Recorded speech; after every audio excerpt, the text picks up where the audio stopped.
ستيفن، ولك هلا. عندي لك تحدي طال عمرك على $500.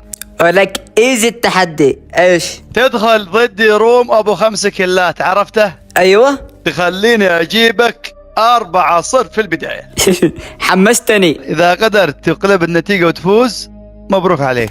دخلنا روم وفي البداية لازم اعطيه 4 كلات، وهذا طبعا الكل الثالث. ولك ايه، وشوفوا الكل الرابع قاعد يستفزني. لا بوكسلا والله بكرة تندم يا جميل. والحين دوري، لو جابني كل واحد راح يفوز، لازم اكون مركز طوال الجيم. تعال والله ركزوا لي على هذا الكل وشوفوا كيف بتعامل معه. الجيروسكوب عندي انبوت يا عمري. الحين دمجني. لا، غلطة حياتك، غلطة حياتك انك دبوش. واخيرا هذا الكل الخامس. اذا شفتوا لعبي بيستاهل اشتراك اشتركوا بالقناة، والسلام. يا عمري ما اقواني بس.